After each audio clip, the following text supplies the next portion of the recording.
नमस्कार मैत्रिणींनो, माझ्या यूट्यूब चॅनलमध्ये तुमचं मनापासून स्वागत आहे. माझ्या चॅनलला सबस्क्राईब, लाईक आणि शेअर करायला विसरू नका. असेच नवीन नवीन रेसिपी बघण्यासाठी माझ्या चॅनलला सबस्क्राईब करा. आणि चला तर मग आता रेसिपी बघितली तुम्ही.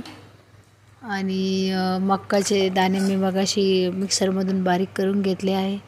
तर त्याच्यामध्ये आपण कोथिंबीर, जिरे, हिरवी मिरची, लसूण घालून बारीक केलं आहे भांड्यातून. आणि नंतर आता हे सगळे पीठ आहे, म्हणजे 3 प्रकारचे: गव्हाचं पीठ, ज्वारीचं पीठ आणि बेसनाचं पीठ आपण घेतलं आहे. आणि आता ते मिक्स करून घेतलं, एकजीव करून घेतलं. आणि आता आपण मेन कापडावर पाणी किंवा तेल लावून असे थालीपीठ थापणार आहोत. तर बघा, मी असं मेन कापडाला तेल लावलं आहे आणि आता थापून असे थालीपीठ केले आहे. याला म्हणतात मक्काचे थालीपीठ. तर कोणी कोणी धपाटेसुद्धा म्हणतात. तर तुमच्याकडे काय म्हणता याला नक्की मला कमेंटमध्ये सांगा.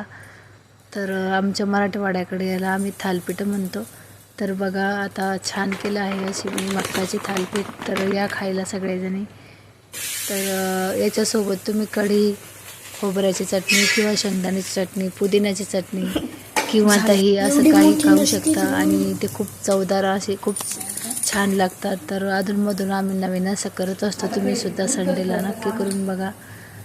आणि माझ्या चॅनलला असंच सपोर्ट करत राहा. तर बघा, आता छान थालीपीठ होत आहे तयार. आणि मी बाजूला कढीची सुद्धा तयारी करून ठेवलेली आहे. आता मी कढी करणार आहे आणि खोबऱ्याची चटणी करणार आहे. मोबाईल माझ्या छोट्या मुलानं धरला आहे.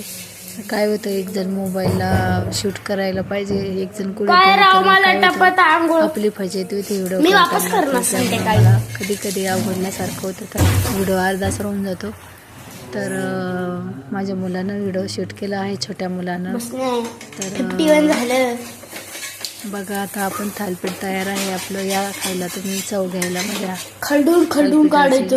बघा, खूप छान झालं आहे. आता चालू केलं किती 1 मिनिटापासून चालू. याला म्हणतात मक्काचे थालीपीठ. तर तुम्ही मक्का नसेल तर सगळ्या पिठाचं सुद्धा असं करू शकता, कांदा वगैरे घालून. ते पण असतात साधे पिठाचे, पण हे मी मक्का टाकली आहे मुद्दाम नवीन काहीतरी. तर नक्की माझे थालीपीठ कसे वाटले लाईक, सबस्क्राईब करा आणि शेअर करा. धन्यवाद. तर आता तयार आहे थालीपीठ आणि कढी आणि खोबऱ्याची चटणी. माझी रेसिपी कशी वाटली नक्की कमेंट करून सांगा. धन्यवाद.